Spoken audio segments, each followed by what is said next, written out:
Hoje é aula de física, tá? O cara é de branco, ou quase branco, né? Porque o jaleco aqui eu trouxe hoje, mas eu gosto muito de limpar as mãos aqui, então acontece de ficar às vezes um pouquinho sujo, mas não tem problema não.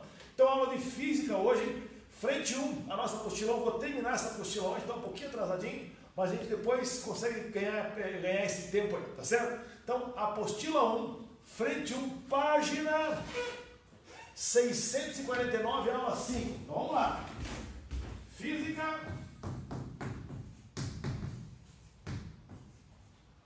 1, página 649, aula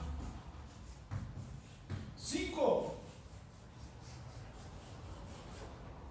A gente iremos falar, errado, né? Nós vamos falar do movimento circular. Tá? Eu vou falar particularmente do movimento circular uniforme, tá bom? Tem algumas coisas importantes para nós comentarmos aí. Eu acho que é bacana a gente tirar algumas dúvidas a respeito disso aí. O uniformemente variável, oportunamente a gente pode voltar a falar sobre ele, mas o movimento circular uniforme é aquele que mais a gente tem que estar em cima, saber os conceitos dele, né, tópicos importantes a respeito desse assunto. Então vamos lá, vamos falar de movimento circular.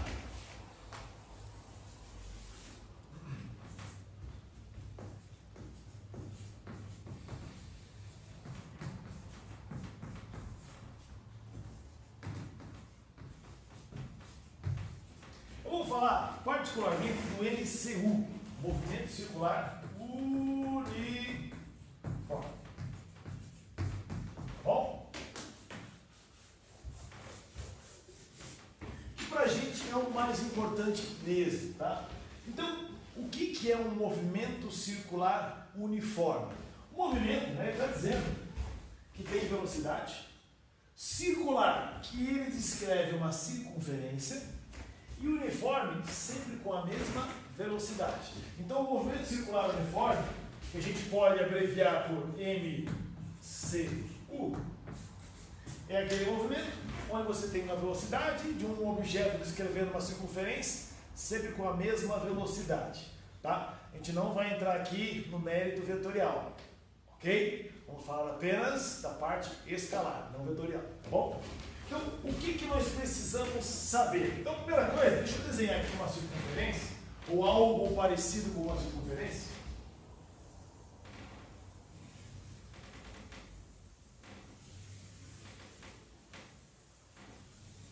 Ó. Algo parecido com uma circunferência, tá bom? O centro dela, mais ou menos aqui assim. Podia ter trazido um compasso também, né, professor? Que coisa, mas tudo bem. Veja só. O que nós precisamos saber dessa circunferência? Lembrando, né? Quando você tem uma circunferência,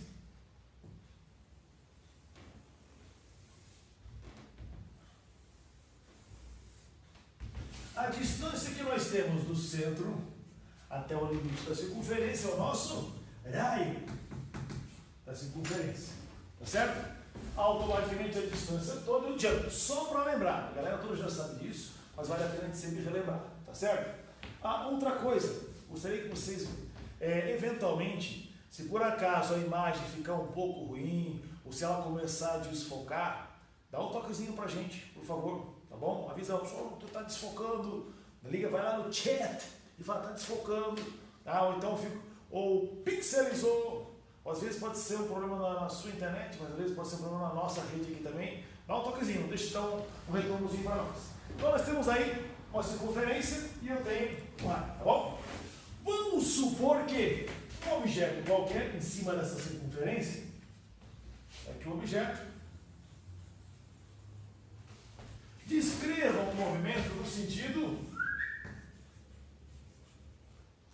anti-horário, tá bom? Está fazendo esse movimento aqui, ó. Bacana? Aí é o seguinte, tomando como ponto de partida esse nosso ponto, chamado de ponto A, essa bolinha que percorre esse caminho aqui, ao mesmo tempo que ela percorre aquele caminho em cima da circunferência, ela vai descrevendo um ângulo. E esse ângulo a gente pode fazer assim, ó. E aqui nós temos um determinado ângulo, que eu vou chamar de ângulo θ. Tá certo? Como é que eu meço esse ângulo θ? Bom, tudo depende de onde eu estou, o raio da minha circunferência. Então, se eu souber quanto eu andei em cima da circunferência, e se eu souber o raio dessa circunferência, eu consigo dizer qual é o ângulo que nós temos ali. Parênteses. Quando nós falamos em ângulo,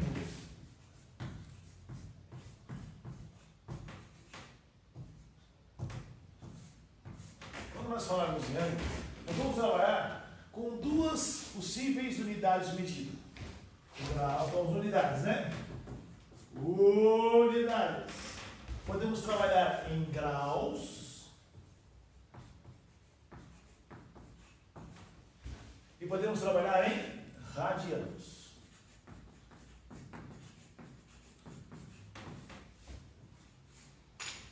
Quando eu tive aula no século passado, eu sou do século passado, é estranho falar isso, mas eu sou do século passado. Quando eu tive aula no século passado, a gente trabalhava com uma outra unidade de medida que era o grado, tá? Nunca usei, eu sempre usei graus, usei radianos, a gente aprendia grado também, hoje a gente não usa mais grado, tá? Mas sei lá, graus e radianos. Quando a gente fala de uma circunferência, a gente tem sempre que lembrar que numa circunferência nós temos 360 graus, e quando nós falamos em radianos, nós temos 2π radianos numa circunferência, ó, de um movimento circular, tá? Então vale lembrar essas duas unidades de medida. Voltando aqui, como é que eu posso saber qual é o ângulo que eu descrevi aqui? Esse ângulo aqui, gente, ó, que a gente descreve, você vai dizer assim, ó, eu saí desse ponto, andei em cima da circunferência até esse lugar aqui, vou chamar de ponto B. Tá bom? Qual é o ângulo que eu descrevi? Simples, galera. O que você faz? Aqui você tem um certo espaço percorrido. Você pode chamar isso aqui de S. Espaço percorrido. Tá? Aqui, ó. E isso aqui é o nosso raio. Quando você relaciona esse espaço que você percorreu com o raio, ó, S sobre R, a gente pode determinar o ângulo que nós escrevemos aqui, ó. Lembrando que esse ângulo aqui, vamos colocar uma outra cor, vamos botar aqui em azul. Esse ângulo, nessa situação aqui, é dado em radianos. Certo? Tome cuidado com as unidades, procure usar sempre as mesmas unidades aqui, não vai ter problema, tá? Espaço percorrido é metro, quilômetro, centímetro. Raio é a mesma coisa, tá bom? Então eu posso calcular o raio, o ângulo dessa maneira aí, tá certo? Aí é o seguinte, quando você descreve essa circunferência, você tem dois tipos de velocidade envolvidos aí, dois tipos de velocidade, tá?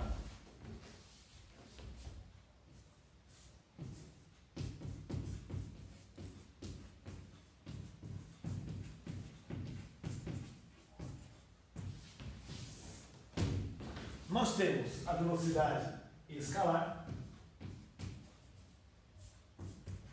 que nós vamos representar apenas pela letra V, e nós temos a velocidade angular, que nós vamos representar pela letra grega ômega, que seria o ômega, né? Como se fosse alguma coisa assim, tá? Deixa eu só ajeitar aqui.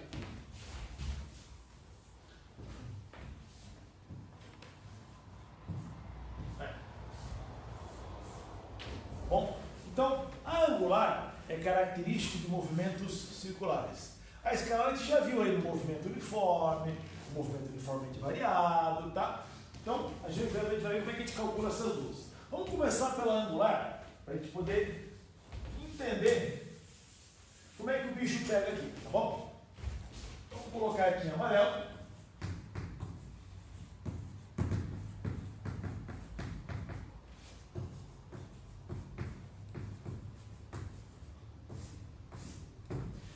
Essa velocidade angular, a gente vai calcular a velocidade angular média. Tá bom? Vamos calcular a velocidade angular média. Como é que a gente calcula alguma coisa média? Quando nós tínhamos lá na velocidade escalar média, a gente fazia ΔS sobre ΔT. Lembrou? E esse delta significa sempre final menos inicial. O que é ΔS? S final menos S inicial. Espaço. O que é ΔT? T final menos T inicial. Para quem acompanhou a aula de química na semana passada, delta Q. Q final menos Q inicial. Tá? Sempre final menos inicial. Quando eu falo de velocidade angular, no caso da média, essa velocidade angular, média, né, será dada pela variação angular. Opa, o que é uma variação angular? Ou o ângulo descrito, né, dividido pelo intervalo de tempo. O que é isso? Então veja só, vamos supor que você está com essa bolinha ali e ela vem percorrendo isso aqui. Beleza, né? A partir daqui você começa a cronometrar o tempo. Você começa a cronometrar o tempo até chegar aqui, por exemplo. Tá bom? Chamar aqui de ponto C. Então repito, você começou o movimento. Quando chegou no ponto B, comecei a cronometrar. O que está acontecendo? Eu estou fazendo uma variação no ângulo, estou percorrendo um certo ângulo durante um certo tempo. Então isso que eu vou colocar aqui, ó.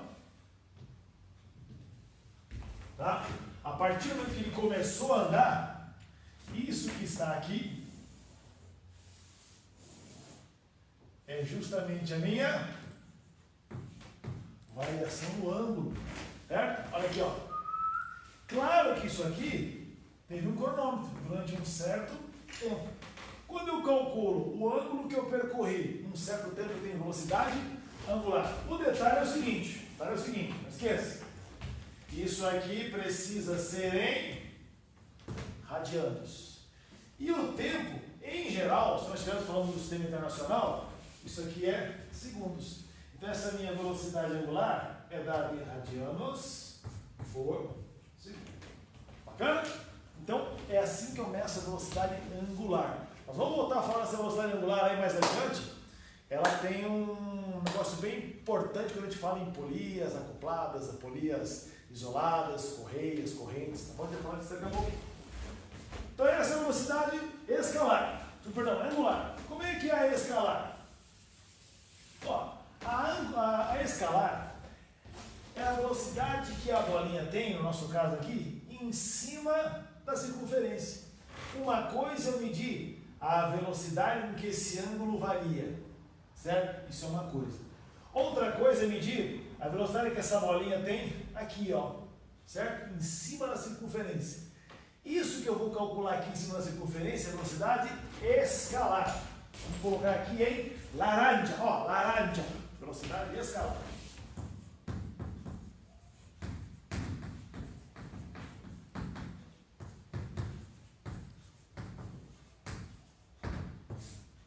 É o nosso V.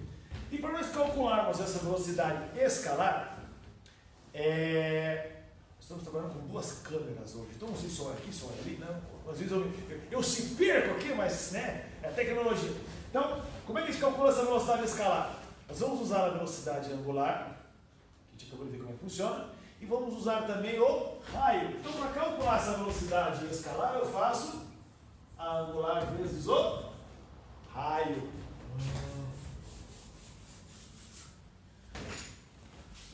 Aí essas fórmulas aqui tem uns negócios meio estranhos de falar, né? Isso aqui parece uma bundinha, não parece uma bundinha? E uma bundinha redondinha, né? Então, a velocidade escalar a gente calcula desse jeito. Detalhe, gente, isso aqui, ó, metros por segundo no sistema internacional, ok? Isso aqui, radianos por segundo no sistema internacional. Raio tem que ser dado em metros. Então, para que eu tenha a velocidade escalar em metros por segundo, a angular deve estar em radianos por segundo e o raio deve estar em metros Tudo no sistema internacional, certo? Vai fazer lambança aí. Então, ó, escalar é quando você percorre a circunferência em si, e a angular é quando você descreve o ângulo, tá? Nós já vamos falar de outra coisa aí, mas veja um negócio aqui que é bacana de você entender. Perceba que o raio e a velocidade escalar são diretamente proporcionais. Vamos colocar isso aqui embaixo? Então, quanto maior for a velocidade escalar, maior é o raio. E vice-versa. Quanto maior for o raio, maior é a velocidade escalar. E o contrário também vale. Quanto menor for o raio, menor é a velocidade escalar. Por que eu estou dando uma ênfase nisso aqui? Pelo seguinte, perceba. Vou apagar aqui, ó, quem quiser tirar um printzinho do quadro aí, por favor, tá? Aproveita que o quadro está bonito, o quadro está limpinho ainda, tá? Que a hora que eu meter o apagador vai virar uma lambança aí, mas tudo bem, faz parte. Bacana? Então vamos lá, vamos apagar aqui para a gente começar a entender aquilo. Por que eu dei ênfase naquele pontinho lá? Vocês já viram aquelas apresentações de patinação artística? Né? Aí tem uma apresentação de patinação no gelo, tem lá 15 patinadores. Né? Legal. Aí os patinadores, eles todos se abraçam assim e fazem uma linha reta. Né? Aí quando eles fazem aquela linha reta, eles começam a girar. E eles fazem alguma coisa assim, ó. Então tá aqui, ó, um patinador, outro patinador, outro patinador, outro, até o patinador que está próximo do centro. Então imagina que isso aqui são patinadores. Aí só que patinador feio. Vem desenhar patinador aqui um por um, vem. Ó, então aqui são os patinadores. Imagine que esses patinadores têm que fazer como se fosse um limpador de para-brisa.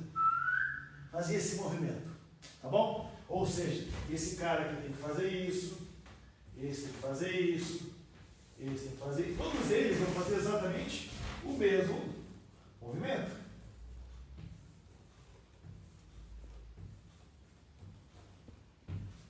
Certo? Todos eles vão fazer essa circunferência aqui. O detalhe é o seguinte, você olha que bacana, todos eles andando juntinhos, bonitinhos. Você não sabe que esse cara da ponta aqui passa, meu amigo. Porque esse que está pertinho aqui do centro, ele nem se mexe, ele só faz assim, ó. Ele só mexe o pezinho aqui, ó, e deixa a galera correr lá. E esse cara aqui, ele desembesta a correr, que se ele não disparar aqui, ele não consegue acompanhar os outros. Por quê? Por causa disso aqui, ó. Quanto maior for o raio, maior é a velocidade dele. Veja o seguinte. Vamos supor que esses patinadores saíram dessa posição para essa posição.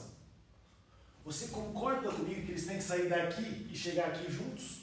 Ou seja, o tempo que esse patinador 1 leva para sair daqui e chegar aqui é o mesmo tempo que esse patinador 4 leva para sair daqui e chegar aqui, e o mesmo tempo que o patinador 9 leva para sair daqui e chegar aqui. Se isso forem 2 segundos, aqui 2 segundos, 2 segundos, 2 segundos, eles têm que descrever o mesmo ângulo no mesmo tempo. Ou seja, o ângulo é o mesmo para todo mundo. Então, isso aqui é igual para todo mundo, velocidade angular. O que vai ser diferente? O raio da circunferência que cada um descreve. E esse cara aqui, o número 4, olha o raio da circunferência dele. Ele descreve isso aqui, ó. Uma circunferência pequenininha. Aí, ó. Esse é o raio da circunferência do número 4. Certo? Agora, olha o raio da circunferência do 9.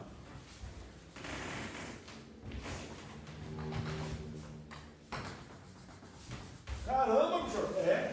Olha o raio que ele escreve.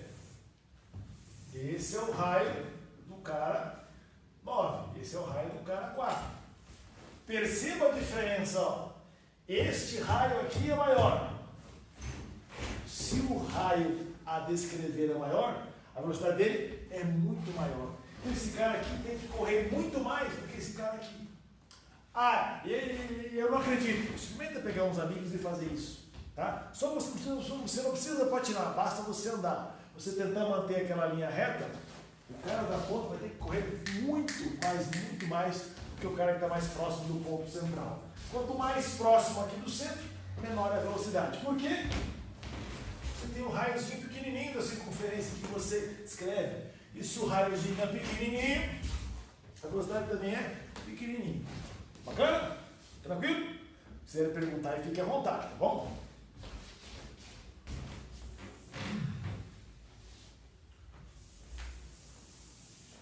Bom, vamos continuar então. Dentro do movimento circular, são importantes alguns conceitos aí. E tem dois aí que a gente usa demais, que são os conceitos de período e frequência.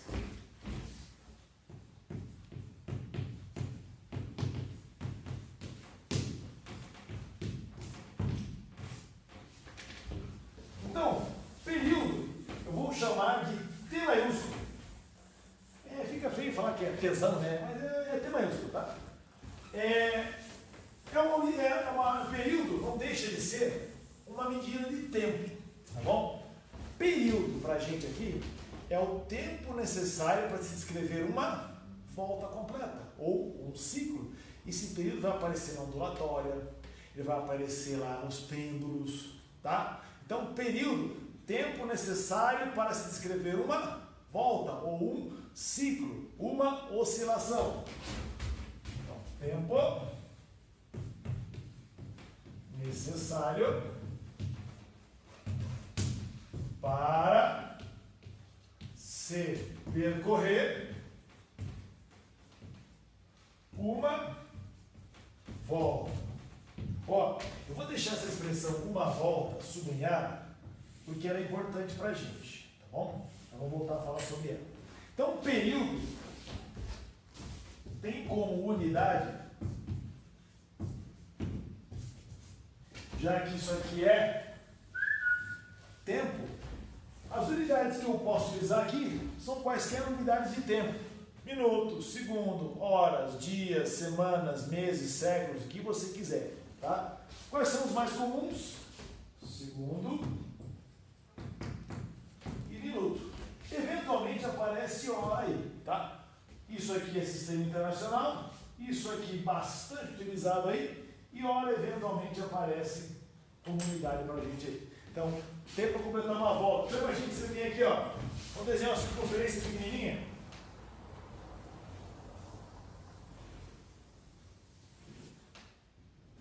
Tá?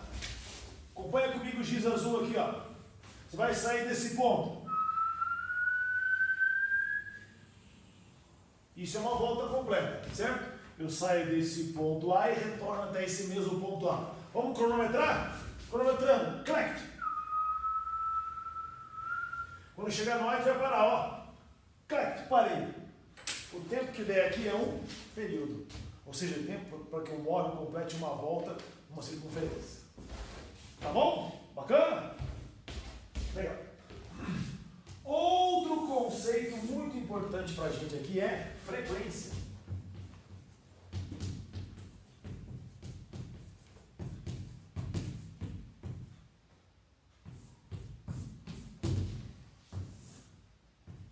Tem muita gente que fala assim, a frequência é o inverso do período, né? Calma, vamos chegar lá, vamos devagar, a gente vai chegar lá. Primeiro, o que é frequência? Nós vamos utilizar o conceito de frequência, de novo, lá na ondulatória, nós vamos utilizar isso aí lá na ótica, tá? A gente vai usar em outro, na acústica, a gente vai usar bastante o conceito de frequência, tá? Mas o que é frequência? Frequência mede o número de voltas, no nosso caso aqui circunferências, né? O número de voltas completadas numa certa unidade de tempo. Número de voltas completadas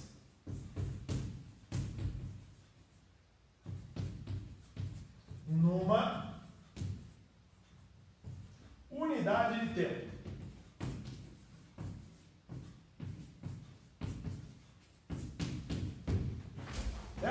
Opa, de novo aparece a palavra voltas. Ó, no caso aqui, ó. Lá era uma volta. E aqui aparece de novo volta. Tá? Como é que a gente calcula a frequência então? Então, o urubu serve aqui. O urubu serve. Por que o urubu serve? O urubu ele voa alto, ele consegue ver tudo, né? Então fica o urubu observando lá do alto. Tá?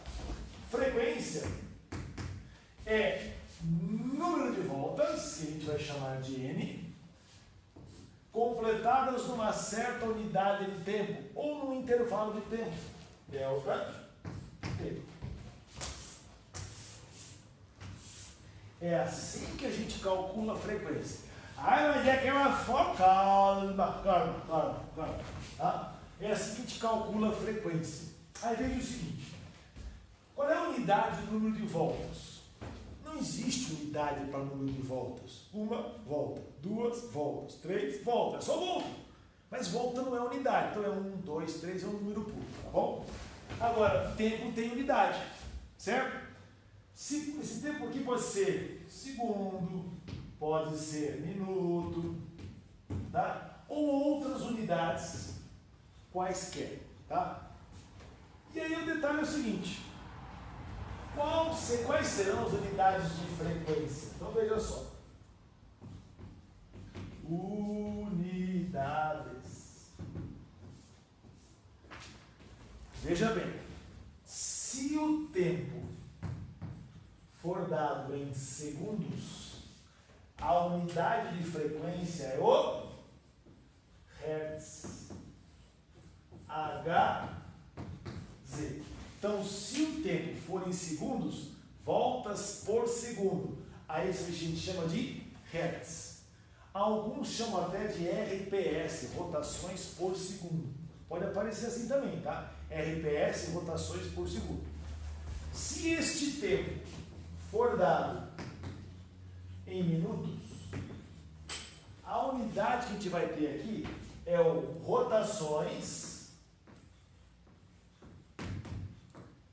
por minuto, também conhecido popularmente como RPM. Ficou feio aqui o minuto, né? Aqui o quadro é baixo, quem tem quase 2 metros de altura para escrever um quadro baixo é complicado. Rotações por minuto. Beleza. Então são duas unidades muito utilizadas em frequência: o Hertz e o RPM. Hertz é a unidade do sistema internacional. Por quê? Porque o tempo está em segundos. E o RPM é uma unidade usual aqui. Tá bom? Duas coisinhas. De onde é que vem então, professor, aquela fórmula de que diz que a frequência é o inverso do período, ou o período é o inverso da frequência? Então veja só. Vamos trazer aqui para cima. Vamos pegar essa fórmula? Frequência, número de voltas por tempo. E vamos pensar em uma volta. Aqui, ó. Bolinha sai daqui. Sentido anti-horário. Paf! Uma volta. Certo? No caso de uma volta, para uma mísera volta. Quanto vale o N? N é o número de voltas. Então, para uma volta, N vale 1. Intervalo de tempo. Quando eu falo em uma volta, tempo necessário para se percorrer uma volta, a gente chama de período. Então, quando eu falo em uma volta só, o N vale 1 e o tempo para completar uma volta chama de período. Aí a gente substitui aqui, ó. Aí veja como é que fica. Olha que bacana, vou pegar essa informação aqui com essas informações aqui. A frequência será, no lugar do N eu coloco 1. No lugar do delta T eu coloco período. E aí, bingo! Aparece a expressão dizendo que a frequência é o inverso do período. Ou o período é o inverso da frequência. É a mesma coisa? Sim. Aí como é que a gente faz? É só trocar? Gente, se você joga esse período para cá multiplicando, fica F vezes T igual a 1. Certo? Se quiser isolar o T, tira o F que está multiplicando. Fica assim, ó. As unidades são as mesmas. Isso aqui, hertz. Isso aqui, segundos. Isso aqui, hertz. Isso aqui, segundos. Ah, isso aqui for RPM, aqui é minuto. Se aqui for RPM, aqui é minuto. Tá bom? Então tá vendo de onde é que vem aquela expressão 1 sobre T? Vem nessa fórmulazinha aqui, ó. Legal? E aí, a gente passa a ter outras maneiras de calcularmos velocidade angular e velocidade escalar. Você quer ver uma coisa? Então, tempinho para vocês rabiscarem, tirarem um print da tela, baterem a foto na tela do computador, o que vocês quiserem. Eu só peço desculpa por eu não ter passado o perfume hoje, para não sair na foto perfumada, tá? Mas na próxima oportunidade eu vou passar.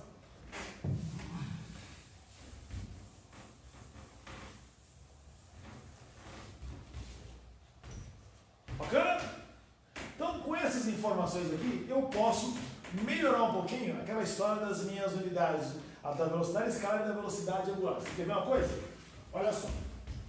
Vamos voltar a falar de velocidade escalar. Estava em laranja agora há pouco, né? Velocidade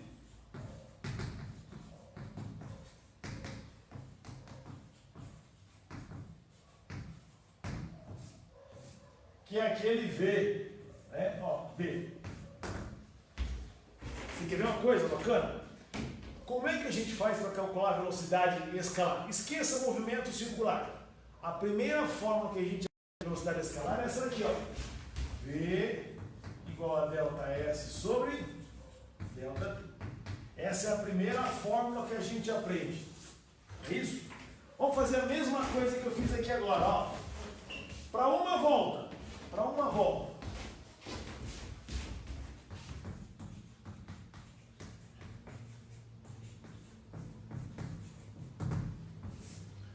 O que nós temos? Qual é o espaço ou deslocamento escalar quando a gente dá uma volta? Ó, vamos dar uma volta. Você concorda comigo que a gente está completando uma circunferência inteirinha? Ó, eu saio daqui, ó, e faço isso. Lá na matemática, como é que a gente calcula o comprimento de uma circunferência? 2π vezes R. Tá? Então, quando eu falo em uma volta, é como se eu estivesse andando o comprimento da circunferência todinho. E o comprimento da circunferência é 2πr. E o tempo? Bom, o tempo para uma volta é o mesmo raciocínio que a gente fez aqui, né? É um período. Juntando essas informações, olha o que acontece aqui, ó. A gente passa a ter esta fórmula. Velocidade escalar, então pode ser calculado assim, ó. 2π vezes L, no lugar de delta S, dividido por período no lugar de delta T. Aí, ó. Bacana, cara. Bacana. 2π vezes R sobre T. Se você quiser utilizar essa expressão aqui, a gente pode utilizar, conseguir até uma outra expressão. 2πr vezes F. Tá? E angular? Como é que fica angular? Vou botar aqui em amarelo, como a gente fez agora há pouco. Velocidade angular. Vou apagar aqui.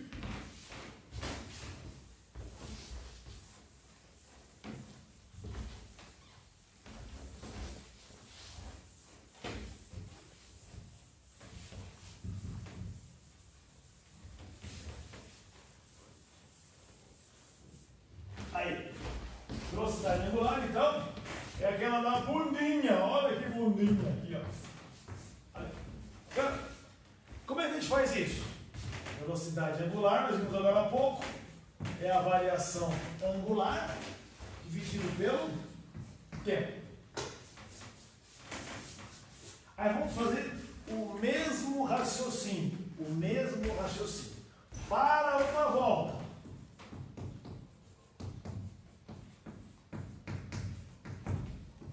O que é que a gente temos? O que nós temos?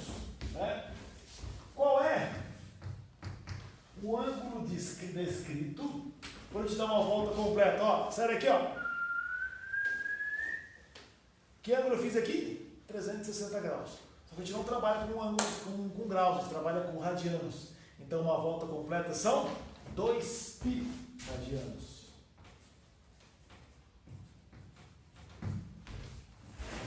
E o tempo? De novo, né? Tempo para completar uma volta, a gente já sabe que é período.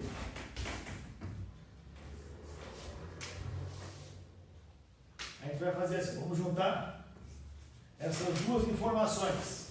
Então, nós podemos calcular a velocidade angular como sendo, no lugar da variação angular, 2π. 2π sobre o tempo que é período. Aí, ó, mais uma maneira de nós calcularmos a velocidade angular. Você quer ver uma outra coisa? Para a gente poder ver que eu não estou mentindo, não? Lembra daquela fórmula que eu falei da velocidade escalar?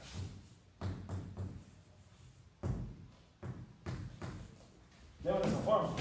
De onde é que ela vem? Sabe onde é que ela vem? Olha só. Se eu pegar essa fórmula aqui, ó, velocidade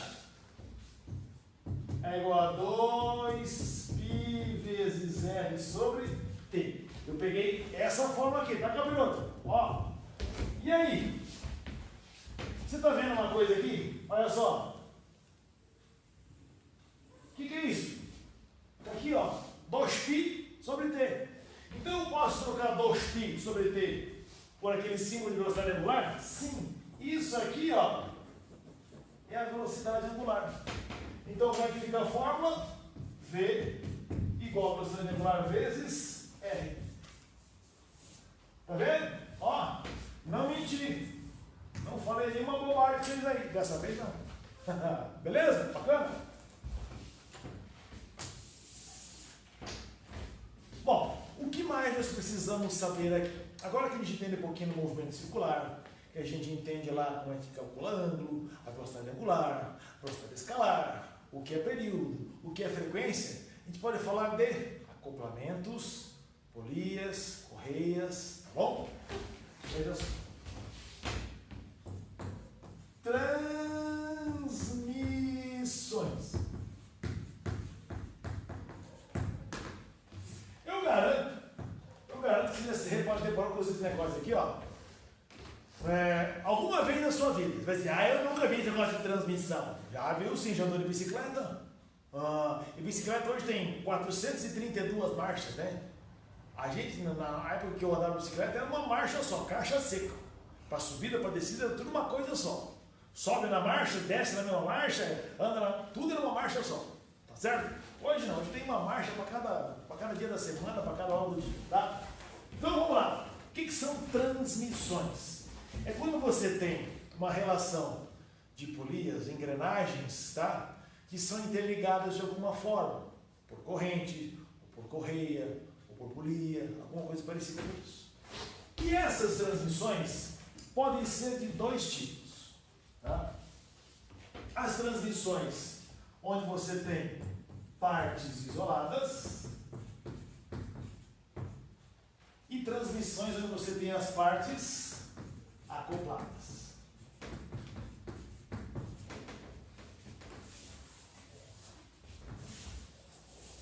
Quando eu falo parte, gente, pode ser, vamos botar aqui, pode ser polias, podem ser engrenagens,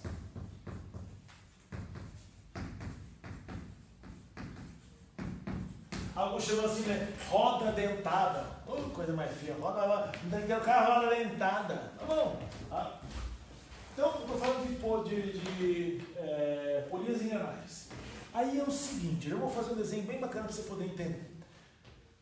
Qual é o princípio que a gente tem que obedecer quando a gente fala de polias ou engrenagens isoladas? Você tem que garantir que a velocidade escalar seja constante. Tá? E por que são chamadas de isoladas? Você tem duas polias em eixos diferentes, ou duas engrenagens em eixos diferentes. Então coloque aqui o asterisco, tá? Vou trabalhar com polias ou engrenagens em eixos diferentes. Bom? E quando eu falo nas acopladas? Quando eu falo nas acopladas, polias acopladas, engrenagens acopladas, eu tenho que obedecer a essa regrinha aqui, ó. A velocidade angular é constante. Certo? E aí vem o asterisco também. Tem um asterisco lá, tem um asterisco cá. Quando você fala em polias e engrenagens acopladas, você está dizendo que elas estão no mesmo eixo. Tá? Não esqueça disso. Mesmo eixo. Então as isoladas, eixos diferentes. As acopladas, mesmo eixo. Tá bom? Eu vou desenhar isso e a gente vai destrinchar isso aí. Bacana? Então, tempinho para dar um print na tela aí, para quem quiser.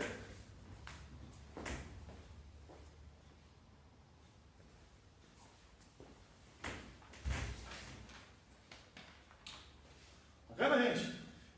Só para dar um recadinho para vocês, nós estamos ao vivo nesse momento no Facebook também. Se você quiser compartilhar lá o link da nossa aula, né? Tá lá, Colégio Excelência Mais. Vai lá na página do Facebook e dá um likezinho pra gente lá, pra gente saber que você esteve lá. Tá? Então a gente estava no Excelência, depois já tivemos em Mafra, Brasil e agora o mundo, né? Quem sabe o mundo, quem sabe Marte, né? Vamos lá. Então, ó, vai lá no Facebook, a gente estava também lá no Facebook ao vivo nesse momento, tá bom? Vamos apagar, tá bom? Vamos desenhar aqui, ó. O que quer dizer com aquilo ali?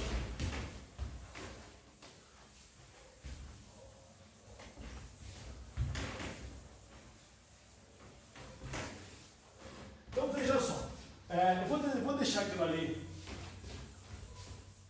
escrito, não vou apagar, porque eu vou desenhar aqui e a gente vai relacionar as coisas, tá bom? Então vamos lá, polias isoladas. Isoladas. Vou falar de polias, tá? Mas isso pode se falar de engrenagem, pensa na bicicleta, tá bom? Eu vou desenhar duas polias em dois eixos diferentes. Então faz o seguinte, faça de conta que o meu giz laranja é um eixo e o meu giz branco é outro eixo. É como se tivesse alguma coisa assim, ó, dois eixos. Certo? Bacana? Ó, dois eixos. Eu vou desenhar uma polia em cada eixo. Vou desenhar uma aqui.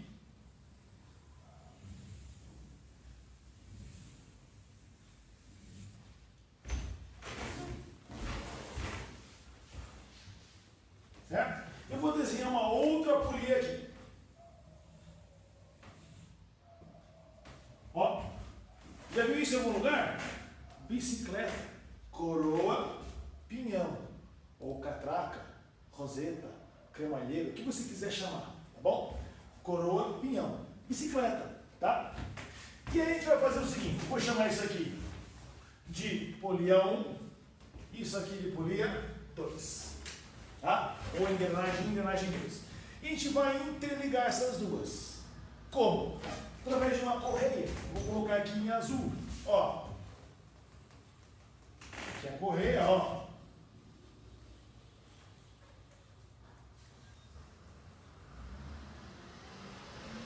Aí, ó. Interliguei as duas polias ou engrenagens, ou no caso polias, por uma correia. Se for uma catraca e um pinhão numa bicicleta, estou falando de uma corrente. Tá certo? Mas a ideia é a mesma. Aí é o seguinte, você tem que lembrar que esta parte que eu desenhei em azul, ela não pode escorregar, ela não pode escapar, certo? Ela tem que girar de maneira que gire todo mundo num conjunto só. E aí o detalhe que você vai ter é o seguinte, se eu colocar um ponto qualquer aqui, ó, chamar de ponto A, certo? e eu colocar um ponto qualquer aqui e chamar de ponto B. Você concorda comigo que esses dois pontos estão à mesma velocidade? Pelo seguinte, se essa correia ela está circulando aqui, ó, por essas duas polias, tá bom? A velocidade dessa correia aqui, aqui, aqui, no ponto A, aqui, aqui, aqui, no ponto B, é sempre a mesma. Então eu posso afirmar que a velocidade no ponto A e no ponto B são as mesmas. Então a velocidade em A é igual à velocidade em B. É isso que eu quero dizer com velocidade constante. Entendeu? Então a velocidade dessa correia aqui é a mesma. Agora é o seguinte, absorve, mas essa daqui, ó, é maior que aquela lá. Bacana? Então vamos fazer o seguinte. Vamos destrinchar isso aqui. Formulazinha da velocidade que a gente acabou de encontrar aqui. A velocidade escalar é 2π vezes raio A sobre período A. 2πr sobre t. Como eu estou falando do ponto A, 2πRA, dA. A mesma coisa dele. 2π RB, período B. Certo? O que a gente pode fazer aqui, ó? Corta aqui, corta aqui. O que é que sobra? Que o RA sobre o TA tem que ser igual ao RB sobre TB. Ou seja, raio da polia A dividido pelo seu período tem que ser igual ao raio da polia B dividido pelo seu período também. E essa fórmula, gente, ela também pode ser escrita de uma outra maneira. Não com período, mas com frequência. Ela pode ser escrita assim, ó. RA, FA igual RB, FB. Ela pode ser escrita também desse jeito aqui. Dá na mesma. Bacana? Polias isoladas, ó. Lembre-se, isso aqui é um eixo. Isso aqui é outro eixo. Ó, eixos. Os meus gizes são eixos. Um eixo aqui e um eixo aqui. Então pensa na bicicleta. Um eixo é da roda traseira, onde está a catraca. Outro eixo é ali da manivela, onde estão os pedais. Onde está a coroa. Bacana? Como é que são as acopladas? Acopladas.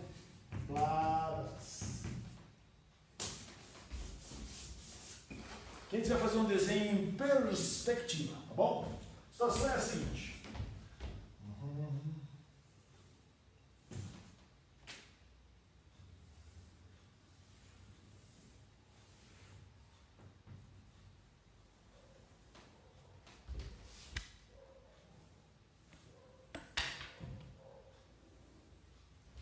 Imagine que eu tenho duas polias aqui, ó. Aqui eu tenho um eixo que passa por essas duas polias. Certo? Vou chamar isso aqui de polia A, polia B. E agora, elas estão no mesmo eixo, tá bom? Vou desenhar uma outra poliazinha aqui. Que está num eixo diferente. Eu vou desenhar uma outra polia Leonora aqui embaixo. Que está num eixo, ó, diferente. E agora eu vou interligar essa poliazada toda aqui, ó. Eu vou interligar essas duas. A gente vai fazer assim, ó. Olha que bacana.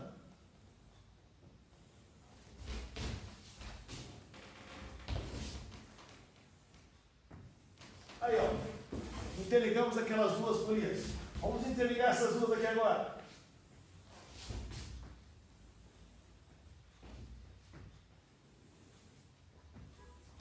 Aí, ó. Eu interliguei essas duas e interliguei essas duas. Vou chamar isso aqui de polia C, isso aqui de polia D. Você concorda comigo que A e B são isoladas? A está no eixo, perdão, A e C, desculpe. A e C são isoladas? A está no eixo, C está em outro eixo. Bacana? Você também concorda comigo que B e D também são isoladas? Essa está no eixo, essa está em outro eixo. Uma situação parecida com essa aqui. Agora, você também concorda comigo que A e B estão no mesmo eixo? E se elas estão no mesmo eixo, se essa polia girar para cá, você concorda que essa B também gira para cá? É assim, ó, se uma faz isso, a outra faz junto. Ou seja, elas escrevem o mesmo ângulo. Então imagine as duas, imagine um olha para o outro. Então não seriam acopladas. Então imagine as duas aqui assim, as duas fazendo isso, ó, juntinhas. Por mais que uma seja menor, a outra seja maior, elas desenham o mesmo ângulo. Se elas desenham o mesmo ângulo no mesmo intervalo de tempo, é aquilo que eu falei. Elas têm que ter a mesma velocidade angular. Então, se essa aqui sai dessa posição até chegar nessa posição aqui embaixo, é o mesmo tempo que essa leva para sair daqui e chegar aqui. Uma volta, uma meia volta, ó. Então as duas fazem isso, ó, juntinhas, não importa o tamanho. Aí a gente vai chegar à conclusão de que a velocidade angular da A é igual à velocidade angular da B. E agora eu posso apagar aqui. Elas têm que descrever o mesmo ângulo. E aí, voltando àquela demonstração que a gente fez agora há pouco, como é que a gente calcula a velocidade angular? Vimos agora um pouquinho. 2π sobre período da polia A igual 2π sobre período da polia B. Opa, vamos cortar um monte de coisa aqui, né, tio? Ó, cortou. O que sobrou? Sobrou que o período da polia A é igual ao período da polia B. Tá certo, né? Elas estando no mesmo eixo e girando juntas, o tempo que as duas levam para completar uma volta é o mesmo. Elas estão presas, ó, giram juntinhas. Consequentemente, eu também posso fazer isso aqui. A frequência da polia A é igual à frequência da polia B. Certinho? Como diz o professor Orestes? Certinho? Então, o Orestão estava no Facebook hoje de manhã também. Quem é que viu o Orestão no Facebook? Se alguém viu o Orestão no Facebook, dá um joinha aí. Fala, ó, vi o Orestão no Facebook também. O Orestão foi meu professor também, galera. Gente, vamos fazer exercício para tirar algumas dúvidas aí? Então, ó, printzinho de tela, para quem quiser tirar o print, para quem quiser bater foto, bata a foto também, tá? Nós vamos fazer um exercíciozinho aí.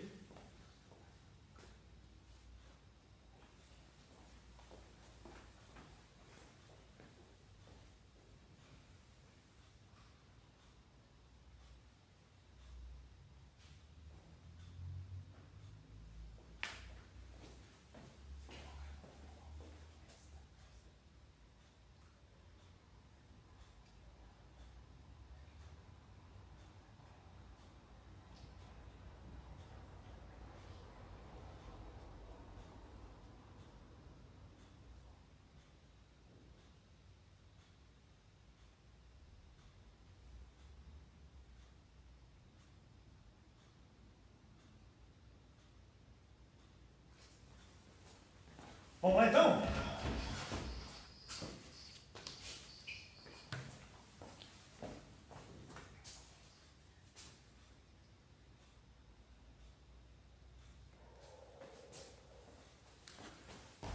Probleminhas técnicos. Vamos lá, gente, olha só. Lá na página, deixa eu achar aqui, vou fazer alguns exercícios. 653. Exercício 1 da página 653. Então, vamos lá? Acompanha aí. Diz assim: em um equipamento industrial, duas engrenagens A e B giram 100 vezes por segundo e 6.000 vezes por minuto, respectivamente.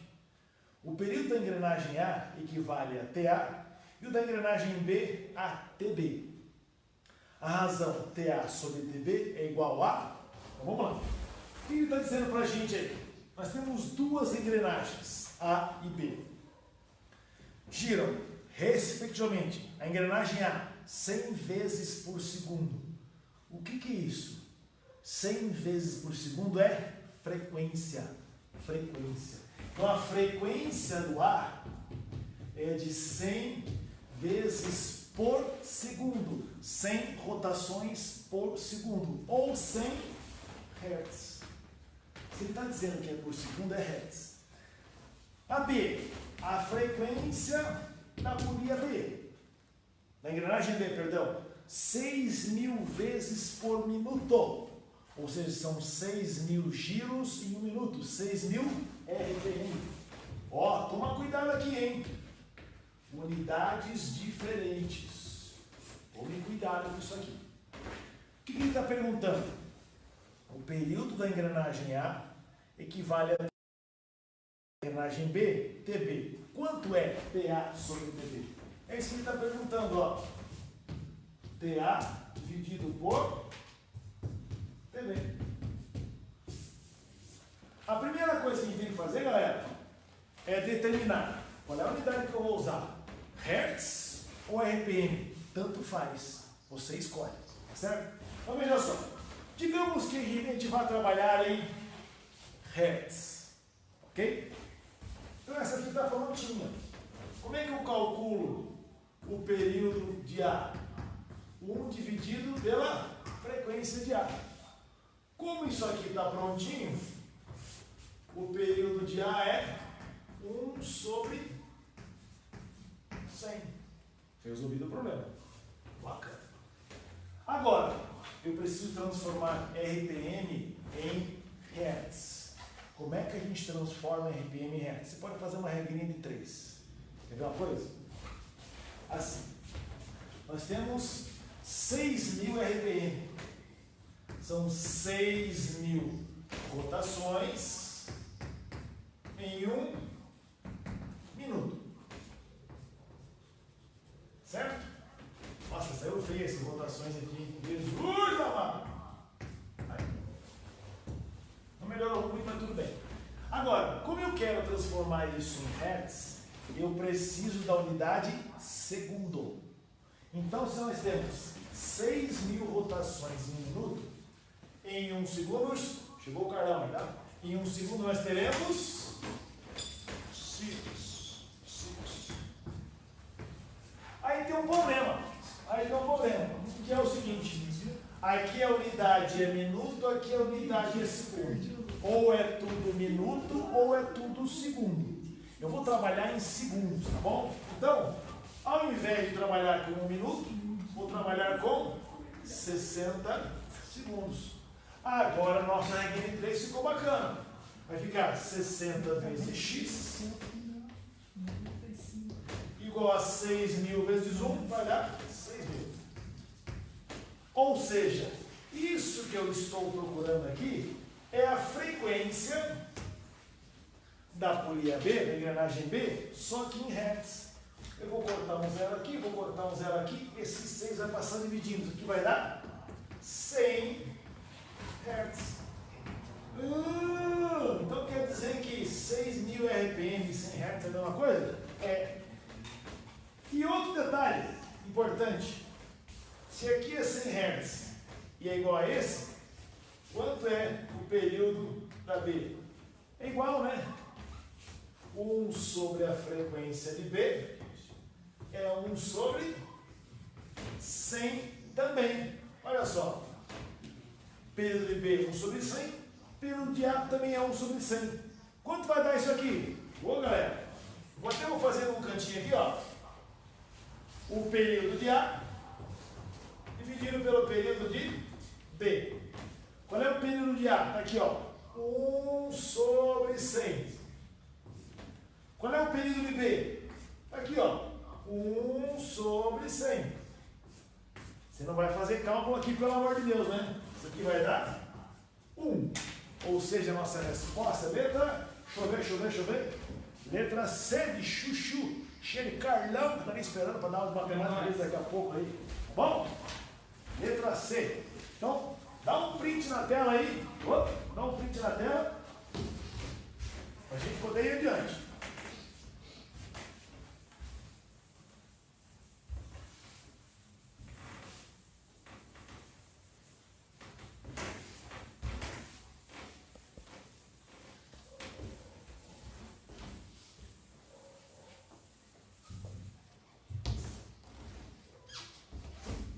Ok? Vamos lá?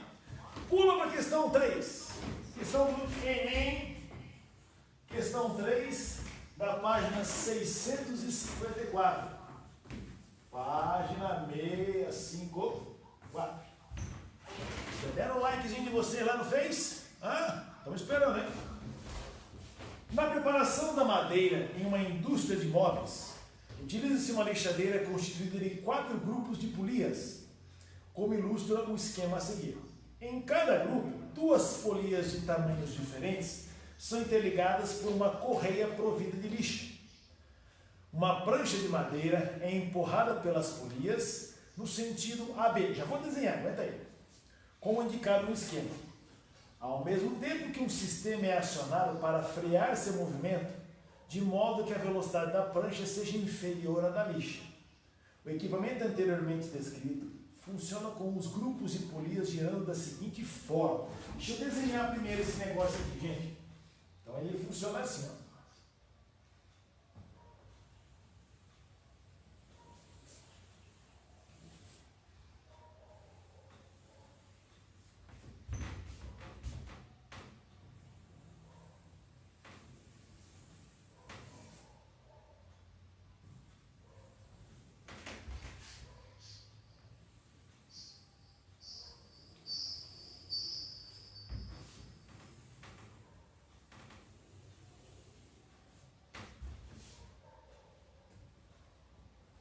Aguenta aí. Deixa eu botar um fundinho musical, né? Vamos lá.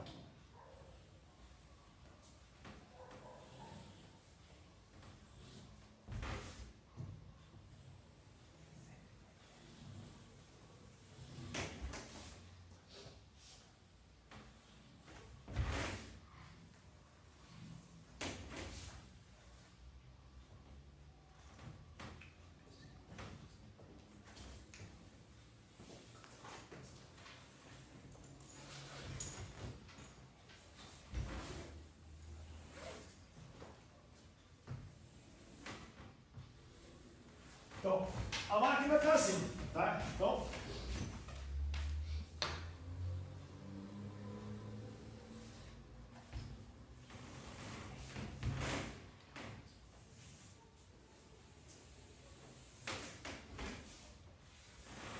essa é a lixadeira, tá bom? Então vamos lá. Então, na preparação da madeira em uma indústria de móveis, utiliza-se uma lixadeira constituída de 4 grupos de polias. Aqui, ó, 1 grupo, 2 grupos, 3 grupos, 4 grupos, tá? E aí o desenho está colocando assim pra gente. Aqui eu tenho o número 1, aqui eu tenho o número 2. Aqui embaixo eu tenho aqui o número 3 e o número 4, representando essas polias pequenas aqui. Polia pequena 1, polia pequena 2, polia pequena 3, polia pequena 4, tá? Em cada grupo, 2 polias de tamanhos diferentes são interligadas por uma correia provida de lixa. Então a correia que ele fala, está aqui, ó, correia, e aqui ao mesmo tempo essa correia tem uma lixa, ó. Então a lixa está aqui. Bacana? E ó, tá aí. Uma prancha de madeira é empurrada pelas polias no sentido AB. Então tem uma prancha de madeira aqui, ó, que eu vou desenhar em azul. Tem uma prancha de madeira que está entrando aqui.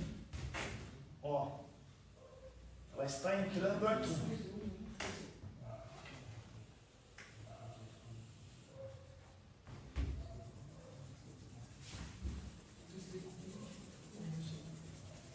Tá? Indo de A para B. No nosso caso, aqui é o A e aqui é o B, ou seja, essa prancha está fazendo assim.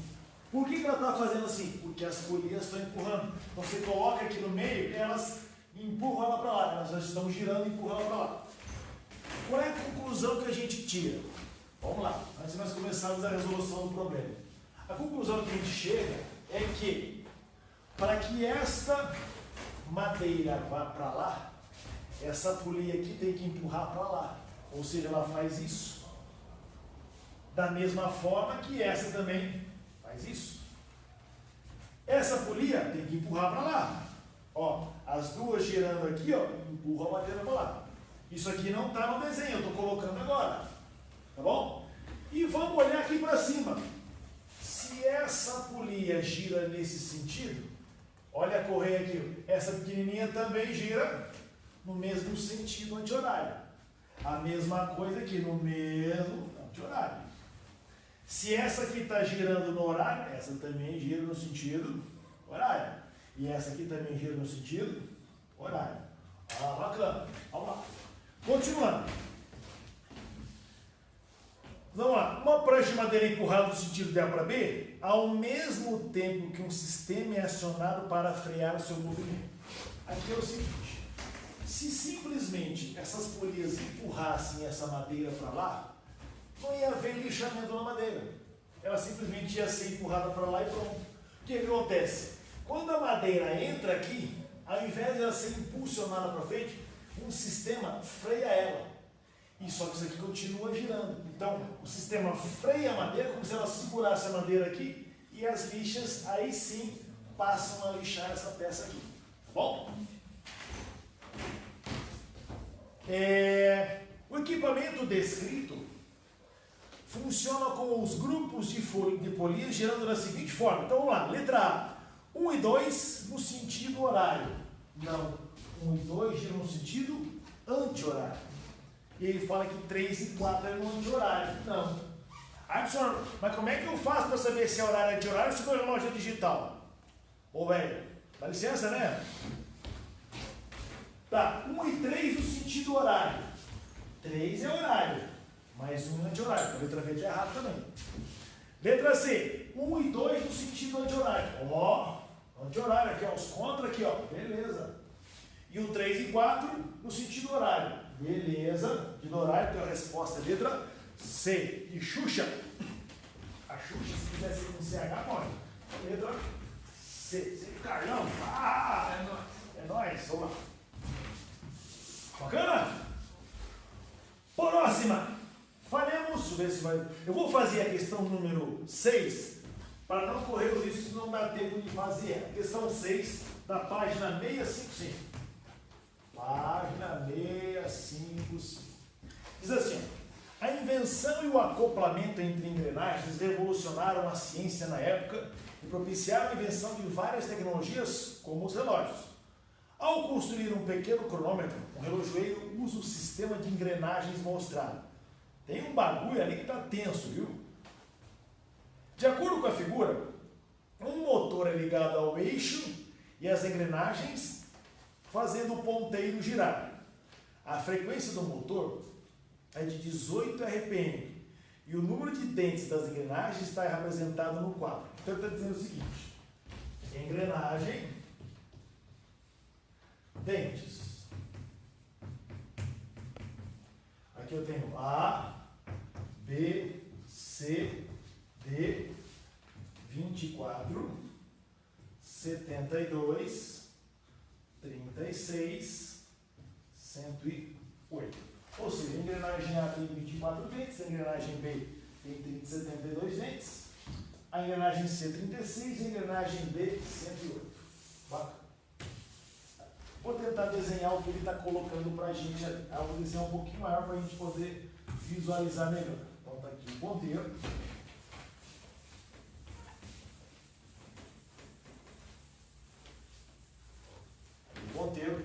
Nesse ponteiro aqui eu tenho, ele está preso numa rodinha aqui, que é um pequeno eixo, aqui, né? Está preso aqui, numa engrenagem um pouco maior, que está aqui.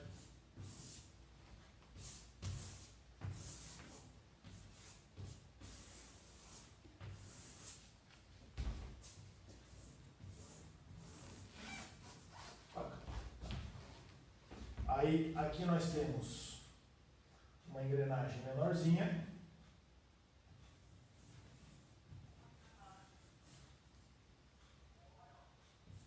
Aqui uma engrenagem um pouco aqui assim. E aqui eu tenho o eixo do motor.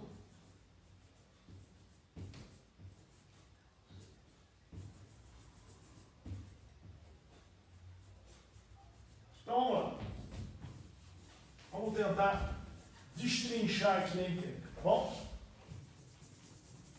Então veja só. Ele está chamando isso aqui, ó, de eixo do motor.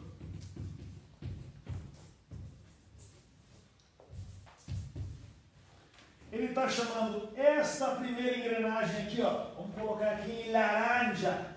Esta primeira engrenagemzinha aqui, ó. De engrenagem A.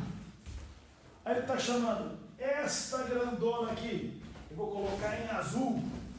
Esta aqui, ó.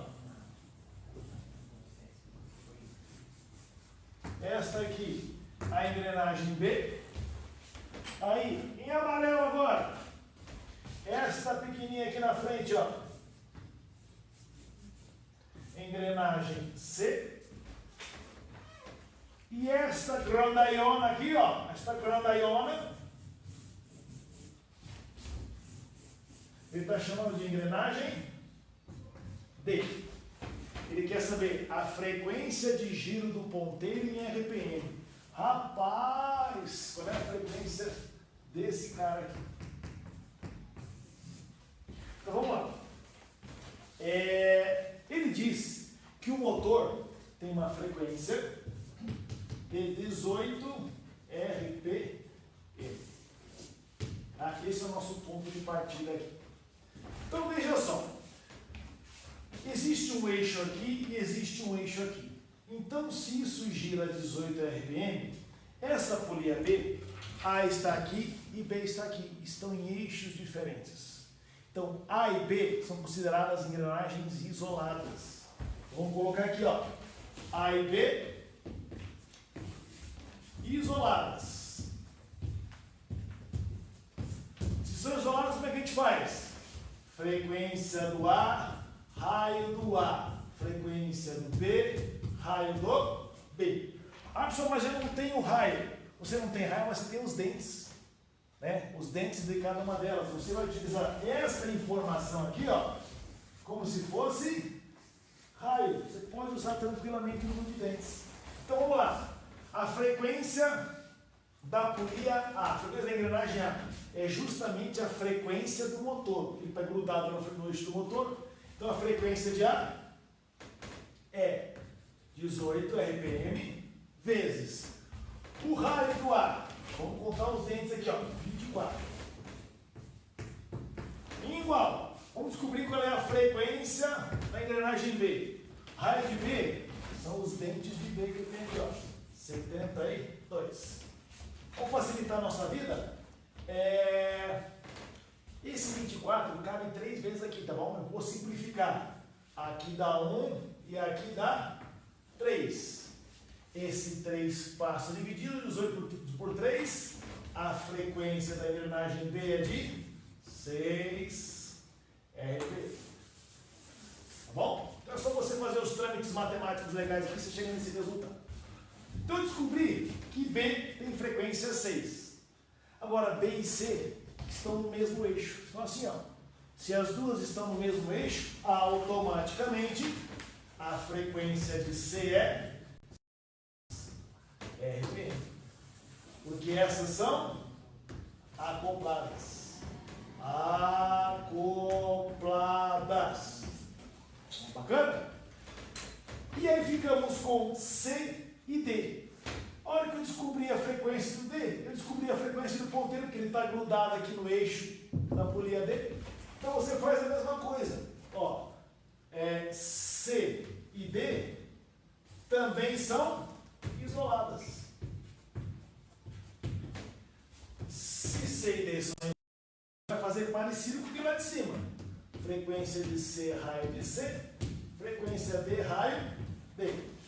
Substituindo então. Frequência C 6. Raio C, 36 dentes. Pode colocar lá. Frequência D, vou descobrir. Raio D, 108 dentes. 108. Vamos fazer as simplificações aqui, ó.